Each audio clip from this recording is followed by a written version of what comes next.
Hi, my name is Abbeth Russell. I'm an artist currently living in Portland, Maine. In the next few minutes, I'm going to be giving you a general overview of charcoal. All right, so you have vine charcoal, which is just what it sounds like. It's a piece of wood that's been burnt until it dehydrates and becomes something that you can draw with. So it's the most natural form of charcoal, and it comes in a variety of hardnesses and softnesses. And the softer the charcoal is, the easier it will draw. It'll make really soft, kind of light gray lines that can easily be wiped away. And it'll shatter easily if you push down hard on it. And so it goes all the way from extra soft to extra hard. So an extra hard piece of charcoal, which I think this is actually just hard, but it'll make a darker line and isn't as susceptible to breaking. And you can actually get a much sharper line with harder charcoal as well. Vine charcoal is great because you can really just be rough with it, manipulate it, break off little pieces, use the side of it to cover large areas, or use the tip of it like a pencil. You can get a wide variety of line qualities with vine charcoal. The next kind of charcoal I'm going to talk about is compressed charcoal, which is similar to vine charcoal except that it's more processed. It uses a binder to hold it together.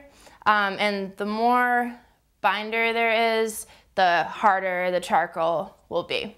So this is just kind of a medium weight compressed charcoal. And as you can see, it's darker than the vine charcoal, and because of that binder, it doesn't wipe away as easily. It's more permanent. When you're using charcoal, you can't be afraid to get your hands dirty. You're just gonna be completely covered in charcoal, and everything around you is gonna be completely covered in charcoal when you're using this material. So if you're afraid of getting messy, don't use charcoal.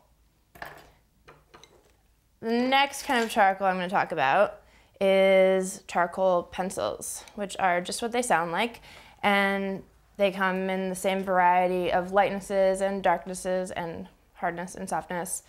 And you can use it just like a pencil, sharpen it when you need to, and it's good for doing little details within a charcoal drawing. Not too much more to say about that. Another form of charcoal pencils are these ones, which you sharpen by pulling down this string and peeling back the paper on it. And so these are a little more for less finely detailed areas compared to the other type of pencils. I like these better for some reason. You don't need to have a pencil sharpener, and I don't know, I like them better.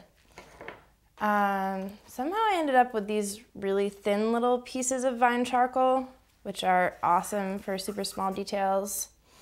All right, so other tools that are good to have when you're using charcoal. A lot of people use these rag things that you buy at the art store, which wipe away areas of charcoal. I find that a tissue works just as well. It does the same thing. It's cheaper. So you can use either of those. It's good to have something to wipe down your page at some point. I love gummy erasers. When you buy this, it's gonna be like a little square of gray, and these are really nice to use with charcoal because you can erase the dark areas of charcoal, your eraser will get dirty, and you just clean it by kneading it, which is pretty fun to do.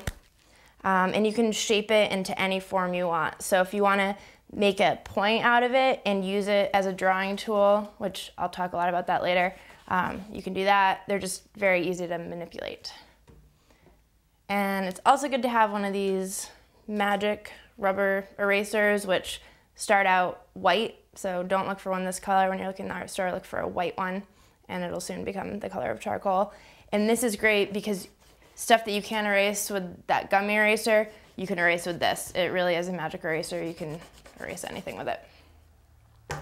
Now, some people buy these like smudging sticks that you get at the art store, which I think those are kind of ridiculous because everyone has a tool on them at all times that will do just about the same thing, your fingertip, and you can use that to smudge charcoal just as well as one of those smudging sticks.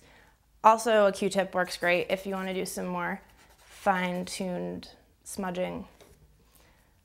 All right, so that's about it for just a general overview of charcoal. My name is Abith Russell, and thank you for listening.